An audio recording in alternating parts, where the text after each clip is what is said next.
Sorry, ulang ya. A'udzubillahi minasyaitonirrajim. Bismillahirrahmanirrahim. Assalamualaikum warahmatullahi wabarakatuh. Innal hamdalillah nahmaduhu wa nasta'inuhu wa nastaghfiruh wa na'udzubillahi min shururi anfusina wa min sayyiati a'malina.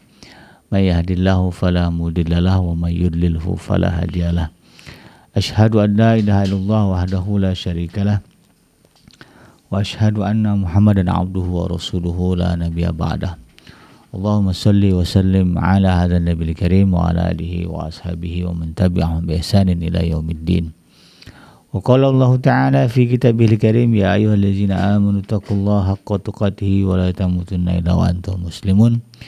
Ya al-haq adkhilna mudkhala sidqin wa akhrijna mukhraja sidqin wa ja'alna min ladunka sultanan nasira. Ja al-haq wa zahaqal batil innal batila kana zahuqa. Ya al-ghafur rabbana innana amanna faghfir lana dzunubana wa qina adzabannar. Amma ba'd. Alhamdulillah, segala puji adalah milik Allah, Tuhan semesta alam yang menciptakan kita, dan karena rahmat dari Allah kembali kita berjumpa di channel iDream TV dalam program Tadabbur Al-Quran, ya, di mana insyaallah kita akan sama-sama belajar sedikit demi sedikit, bagian demi bagian, apa yang Allah Subhanahu wa Ta'ala firmankan di dalam Al-Quran, agar ayat-ayat ini menjadi petunjuk, ya, bagi kita di dalam menjalani kehidupan. Tidak lupa kita baca salawat dan salam. Allahumma salli ala Sayyidina Muhammad wa ala ali Sayyidina Muhammad. Assalamualaikum ayuhan Nabi warahmatullahi wabarakatuh. Semoga Allah terima salawat dan salam, ya, yang kita baca dan dilimpah curahkan kepada para nabi dan para rasul, wabil khusus, ya, Rasulullah Muhammad sallallahu alaihi wasallam. Dan tentu kita berharap semoga kita termasuk ke dalam kelompok orang yang akan berbahagia nanti ketika berjumpa dengan Allah di yaumul mahsyar, dijauhkan dari siksa api neraka, dimasukkan ke dalam jannah, dan dipertemukan dengan Rasulullah Muhammad sallallahu alaihi wasallam. InsyaAllah, ya, amin ya rabbal alamin. Sahabat iDream yang dirahmati Allah dimanapun Anda berada, melanjutkan kajian kita di program Tadabbur Al-Quran. Kita akan beranjak, ya, masih di surah Al-Baqarah. Kita akan masuk ke dalam pembahasan surah Al-Baqarah ayat yang ke 125. Di ayat yang ke 124 sudah kita bahas di episode sebelumnya. Ini ayat ini menceritakan bagaimana keutamaan sosok Nabi Allah Ibrahim. Nah, di dalam ayat yang ke-125 Allah Subhanahu wa Ta'ala memerintahkan,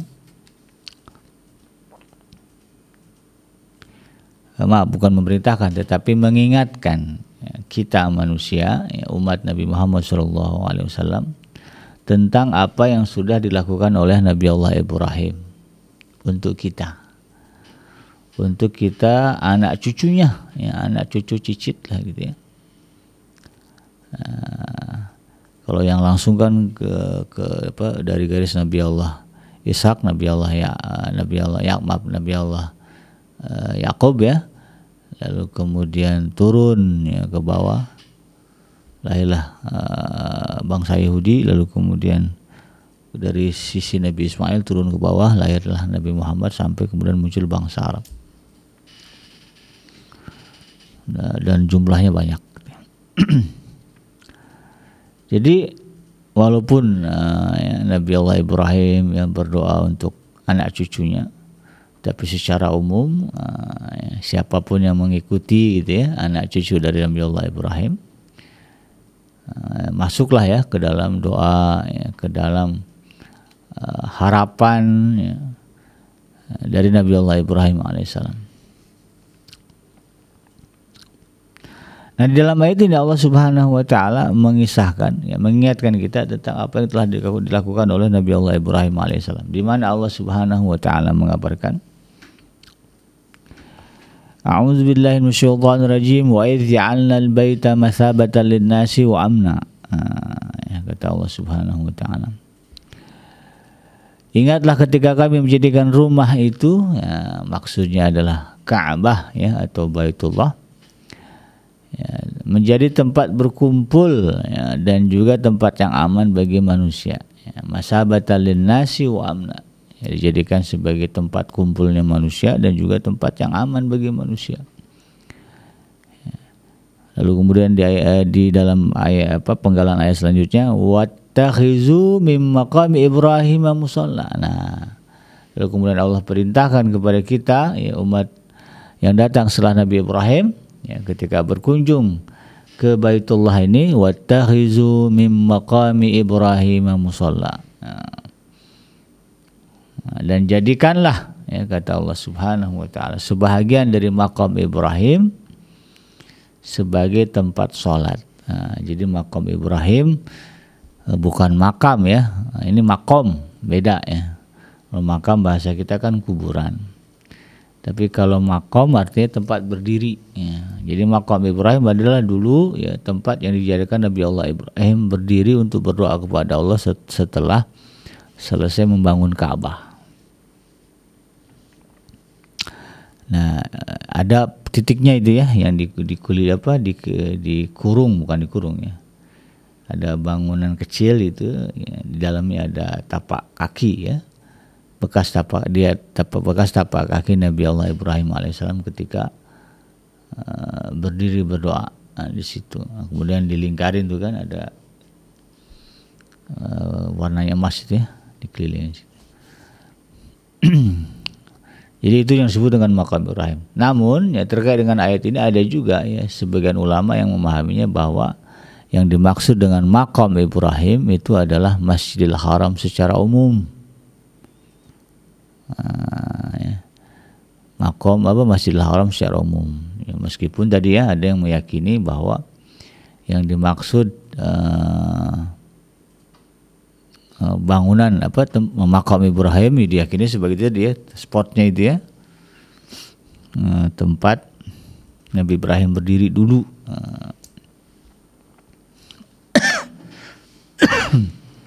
Ya.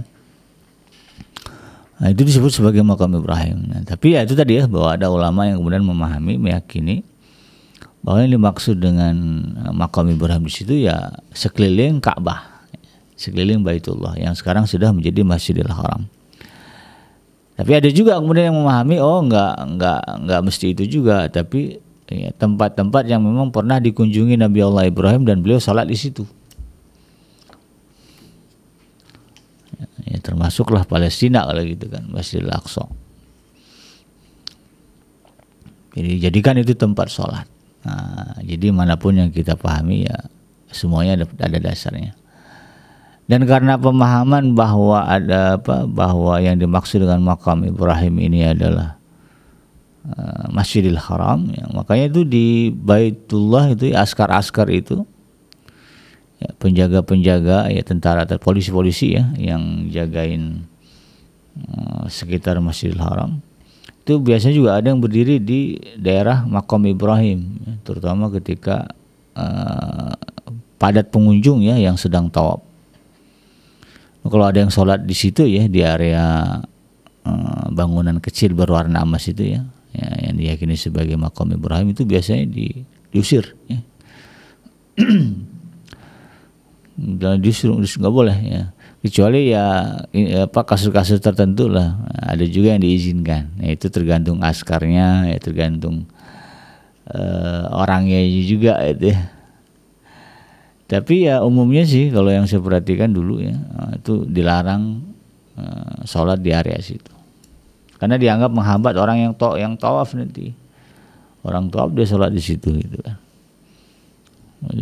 Yang pernah saya alami gitu ya, saya pernah nyoba sholat di situ, kemudian diputer badan saya masker, saya langsung takbir gitu kan, sholat di situ ya, lalu kemudian askar datang langsung diputer aja, ya, kiblatnya udah batal dah, ya udah terusin tawaf. Kecuali makanya kemudian ketika jam-jam sholat itu ya, itu banyak juga yang rebutan berdiri di area situ. Jadi dia punya planning begitu azan langsung tuh ya berhenti atau berebut di area dekat makam Ibrahim untuk mendapatkan keutamaan perintah ayat ini ya. Karena ayat ini memerintahkan begitu ya. Wattakhizu min maqami Ibrahim musalla, dan jadikanlah ya makam Ibrahim itu sebagai musola tempat kalian sholat.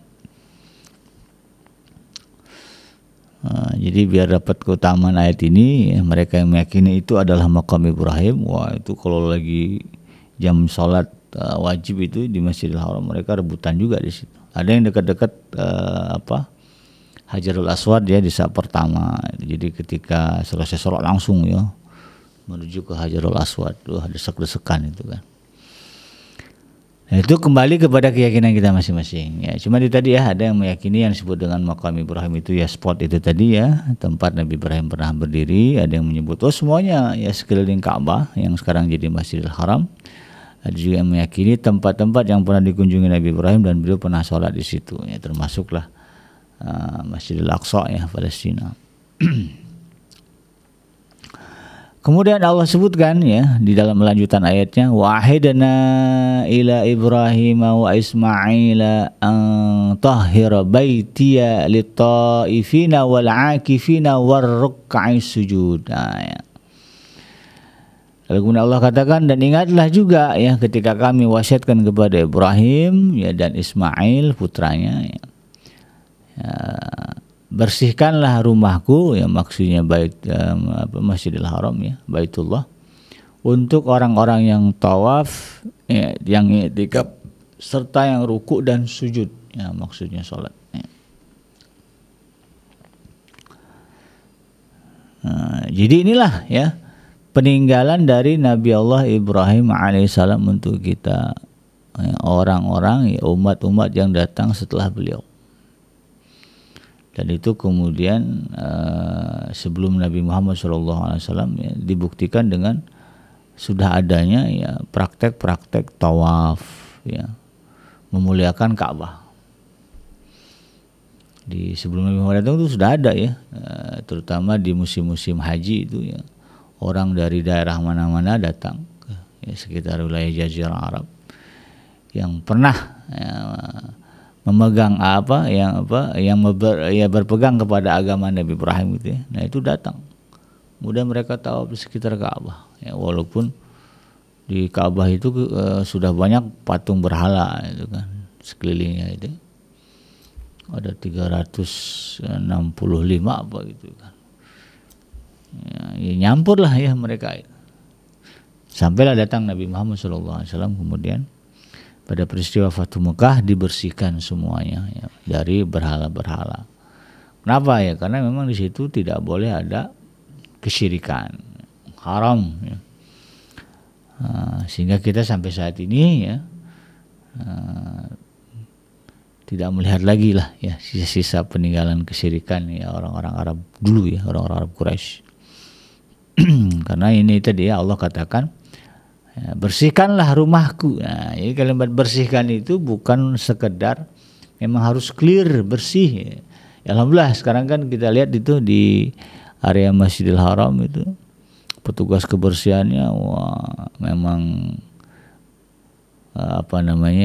berdedikasi ini. Dan yang saya dengar katanya ya itu yang kerja-kerja di Masjidil Haram untuk pembersihan itu nggak semuanya orang susah gitu ya. Banyak ini orang-orang kaya terutama dari wilayah-wilayah Pakistan, ya, India, ya, orang-orang kaya muslimnya yang pengen dapat kesempatan gitu kan membersihkan Ka'bah ya. Artinya ya berlama-lama di Masjidil Haram mereka ngelamar kerja itu. Ya, jadi petugas kebersihan. Nah, dan biasanya memang mereka kan dapat keistimewaan. Sebagai ucapan terima kasih apresiasi dari pemerintah dari Imam Masjidil Haram ya, Syekh Sudais kan, biasanya diizinkan mereka untuk mencium Hajar Aswad ya, tanpa diganggu, sholat di makom Ibrahim di Hijr Ismail gitu. Dikasih keistimewaan. Makanya itu rebutan juga itu yang pengen kerja di Masjidil Haram sebagai cleaning service ya, petugas kebersihan banyak. Kadang-kadang orang kita rajin tuh ya, suka ngasih duit itu sedekah ya. Lalu belum tentu juga mereka orang susah gitu kan. Saya lebih sarankan sedekah buat orang kita aja di sini. Sana kita ibadah aja lah ya. Sedekahnya salurkan ke orang-orang kita di Indonesia, karena masih banyak orang kita yang susah. Orang Indonesia terkenal sebagai jamaah yang paling dermawan ya, makanya suka jadi sasaran ini ya, para penipu. Saya pernah itu ya disamperin itu kan, mungkin dilihatnya muka saya lugu gitu ya, ditanya apa from Indonesia ya, saya bilang iya. Nah, udah mulai lah tuh ya, kalau udah mulai iya, udah mulai intens ngomongnya, aduh saya tinggalin aja, oh sorry ya, I have no time, I should leave you. Nah, itu aja udah pergi. Habis itu dimanyun. Nah, karena biasanya ya teman dulu ya, ada teman satu kamar ya yang bareng saya cerita, ya, ujung-ujungnya minta sedekah, ya kan? Ujung-ujungnya minta sedekah. Karena orang Indonesia terkenal ya, sangat dermawan. Makanya saya sarankan kalau mau sedekah mendingan di tanah air aja. Ya. Di sana itu kita ibadah aja lah ya. Ibadahnya yang ini ya, apa ibadahnya? Nah, sebagaimana Allah sebutkan di sini ya, di dalam Al-Qur'an Allah sebutkan ya, antahira baiti lit-taifin ya, bersihkanlah rumahku untuk mereka yang tawaf. Nah, jadi ibadah utama kita ke sana itu tawaf. Wal akifin, dan beriktikaf, berdiam diri di dalam Masjidil Haram.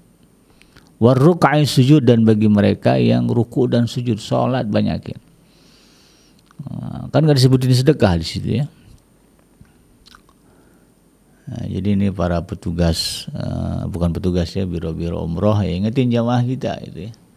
Kalau mau sedekah di tanah air aja ya, Bapak Ibu ya, jamaah sekalian. Kan di sana kita ya, di Masjidil Haram kita fokus untuk 3 ibadah ini. Apa itu? Tawaf, i'tikaf, dan sholat. Warrukai sujud, ini spesial ya, Allah sebutkan rukai sujud ya, ruku dan sujud. Jadi pastikan ketika ruku dan sujud betul-betul tumakninah, terutama di sholat-sholat di luar sholat wajib. Kalau sholat wajib kan kita ikut jamaah misalnya. Ya, kaum muslim itu umum kalau udah sholat jamaah di wilayah Masjidil Haram itu pasti ikut, ada waktu sholat jamaah gitu kan. Nah, di luar itu mungkin kita sholat qadha ya, sholat sunnah, sholat apa saja, pastikan ruku dan sujud kita tumakninah ya, betul-betul khidmat ya, terasa ya, kita rasakan betul kehusuannya, bacaannya ya ketika ruku dan sujud itu. Bahkan ya di dalam banyak riwayat ya, ketika sujud itu ya Rasulullah memerintahkan untuk dipanjangkan, artinya berlama ya, lebih lama gitu. Terutama sujud terakhir. Ya, sisipkanlah di situ ya segala harapan dan doa. Ya, tapi yang paling penting itu dia betul-betul merasakan tumakninahnya, tentramnya, tenangnya ya, enggak kayak burung pelatuk tek, enggak kayak gitu. Rasain tuh ya rukunya. Sampai betul-betul tumakninah. Ini perintahnya gini. Allah tegaskan, antahira baiti lit-taifina wal 'akifina warruk'i sujudnya.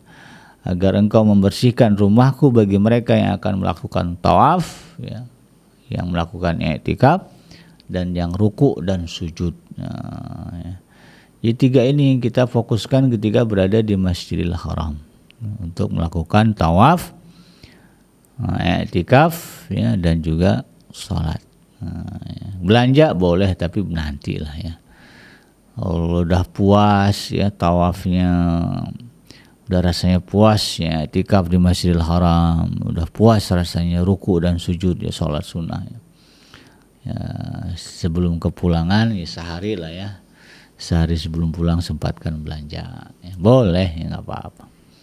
Kan tijarah ya, jual beli juga bisnis ya, itu bagian dari ibadah ya, muamalah. Jadi jangan terlalu anti juga, ngapain ke sana belanja, kita mau ibadah lah ya. Ya, belanja juga ibadah muamalah gitu kan. Tapi yang fokus utama kita sebagaimana dikehendaki di dalam ayat ini adalah bagaimana kita melakukan tawaf, i'tikaf serta ruku dan sujud atau salat sunnah.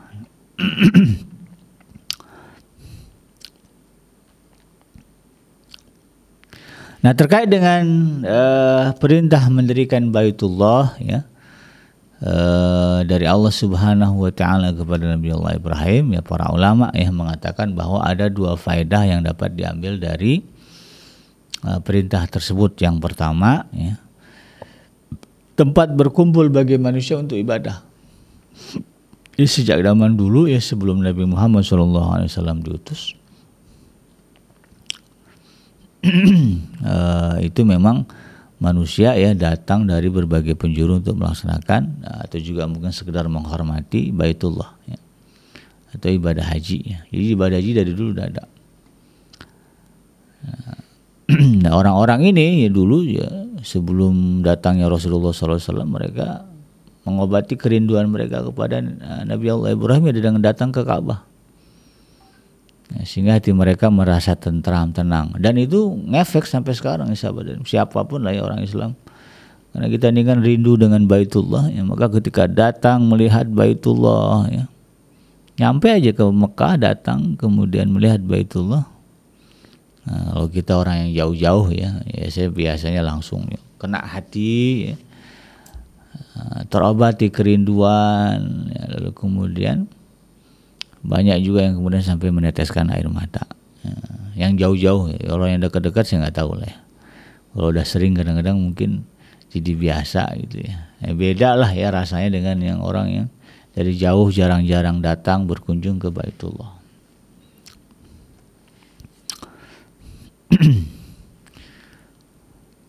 Makanya ibadah haji sekarang kan antri ya di Indonesia. Bisa 10 tahun ya, bisa 20 tahun ya, masa tunggunya. Makanya bagus juga ya anak-anak muda, anak-anak kita ini dimotivasi, nanti kamu kalau udah lulus SMA bisa kerja atau lulus kuliah bisa kerja, langsung daftar haji ya. Gaji pertama kamu gunakan untuk daftar haji ya, supaya mereka kemudian nanti ada arah hidup, ada tujuan hidup gitu ya. Karena kan itu merupakan bagian dari perintah agama ya. Rukun Islam ya, wajib bagi mereka yang mampu. Nah, bahkan kerinduan ya ketentraman selama berada di sekitar Baitullah itu melekat ya ke hati jamaah sampai pulang ke tanah air. Sehingga umumlah ya, siapapun kalau udah pulang haji, pulang umroh, pengen balik lagi, pengen ya. Ingin berkali-kali datang, bahkan kalau bisa sesering mungkin lah ya. Kalau Baitullah itu sedekat ke Bandung lah ya dari Depok, tiap hari kita ke sana kan gitu. Saking suasana itu melekat di dalam dada kita. Itu memang Allah jadikan. Sehingga kemudian area itu ya harus dijaga kesuciannya, jangan sampai dikotori ya oleh tindakan-tindakan, perbuatan-perbuatan yang dilarang oleh syariat. Dan pernah terjadi gitu kan. Makanya kemudian area Baitullah itu dijaga oleh tentara ya, ada askar ya. Pernah juga ada kasus ya, jamaah Indonesia mau bawa gunting, mau gunting kiswah, langsung ditangkap. Makanya terus kalau dicek ya, kalau jamaah-jamaah perempuan bawa tas ada gunting, kalau ada gunting itu disita. Biasanya tujuannya kadang-kadang itu ngegunting kain kiswah.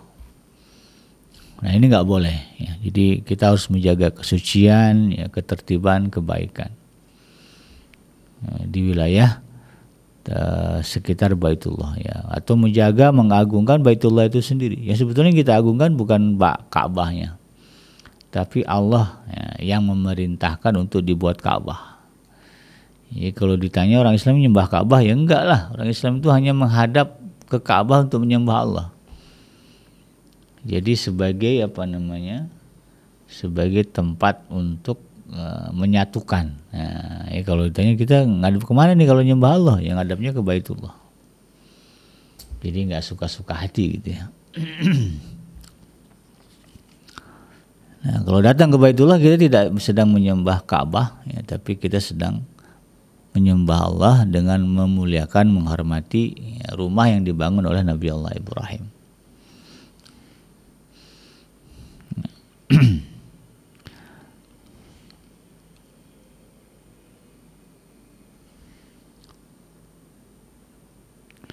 Dan memang ya, kan Allah sebutkan di situ ya, masabatan linnasi wa amna. Yang pertama itu bahwa Ka'bah adalah sebagai tempat ibadah. Yang kedua faedahnya adalah bahwa Ka'bah itu jadikan sebagai area aman, tempat yang aman.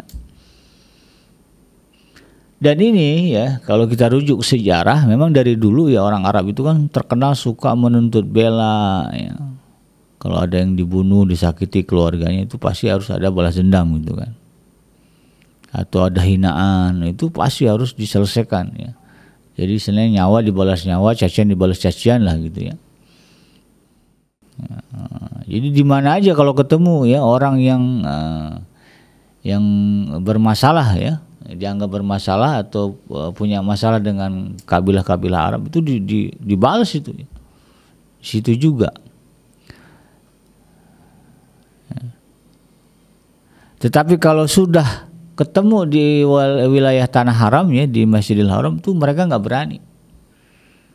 Saking mereka menganggap tempat itu harus dijaga ya, kesuciannya, kemuliaannya. Bayangin orang jahiliyah dulu begitu. Kalau dia dendam kayak gimana pun sama satu kabilah, tapi kalau ketemunya ya, di Masjidil Haram mereka nggak berani nggak. Kalau di tempat lain nggak ada ceritanya, ya, nggak ada omong-omongan gitu ya. Langsung kalau memang ceritanya dulu pukul-pukulan, dipukul langsung, kalau bunuhan bunuh langsung. Tapi kalau ketika ketemunya di tanah suci mereka nggak berani mengganggu. Dan itu memang Allah jadikan ya, bahwa wilayah tanah haram ini adalah sebagai wilayah yang aman. Bahkan dalam sejarahnya bagaimana dulu Raja Abrahah ya, Raja Najasyi ya, datang ya, dengan bala tentaranya untuk menguasai Baitullah, itu kan digagalkan Allah. Itu dalam surah apa? Surah Al-Fil kan itu di apa namanya ya, diabadikan sejarah itu ya. Alam tara kaifa fa'ala rabbuka bi ashabil fil. Ya, tidakkah engkau Muhammad perhatikan bagaimana Tuhanmu telah bertindak terhadap pasukan bergajah. Alam yaj'al kaidahum fi tadlil. Bukankah dia telah menjadikan tipu daya mereka itu sia-sia.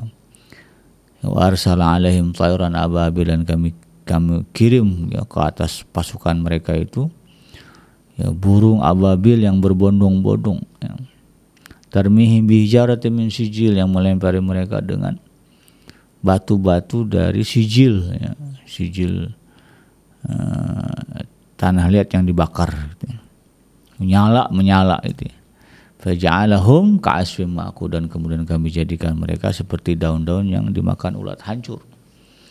Ayat ini ya menjadi penjelas bagaimana Allah menjamin keamanan wilayah Masjidil Haram. Ya, jadi kalau dijaga Masjidil Haram ya, sebagaimana Allah perintahkan tadi ya, bahwa Allah menyebutkan apa namanya, Allah memerintahkan ya kan, wattahizu min maqami Ibrahim musalla wa ahidna ila Ibrahim wa Ismail an tahira baitiya, an tahira baiti, agar mereka menjaga kesucian ya, rumah Allah ya, Baitullah, untuk orang-orang yang tawaf, yang i'tikaf, rukuk dan sujud. Kalau itu dijaga, maka Allah akan memenuhi janjinya ya, bahwa tempat itu akan jadi tempat sebagai tempat kumpulnya manusia dan juga tempat yang paling aman. Ya, makanya nggak main-main ya pemerintah Saudi ya, sampai sekarang betul-betul ya memprioritaskan ya penjagaan ya, kebersihan, kesucian wilayah Masjidil Haram. Karena itu kunci agar mereka mendapatkan keamanan. Ya, tentara yang besar aja dulu nggak bisa ya datang kemudian menguasai wilayah tanah suci. Nah, itu yang fenomenal kan di situ. Jadi inilah yang kemudian kita harus paham juga ya. Jadi kalau ditanya di dunia ini wilayah mana yang paling yang dijamin keamanannya, ya Masjidil Haram.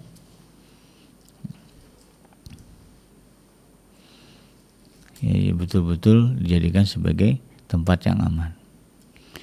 Bahkan di dalam surah Al-Ankabut ya, ayat yang ke-67 67 ya. Allah mengatakan, tidakkah mereka memperhatikan bahwa kami telah menjadikan negeri mereka ya, wilayah Mekah ya, tanah suci yang aman, padahal manusia di sekitarnya saling merampok. Mengapa setelah nyata kebenaran mereka masih percaya kepada yang batil dan ingkar kepada nikmat? Nah, ya. Dalam ayatnya Allah sebutkan, awalam yarau anna ja'alna haraman aminan wa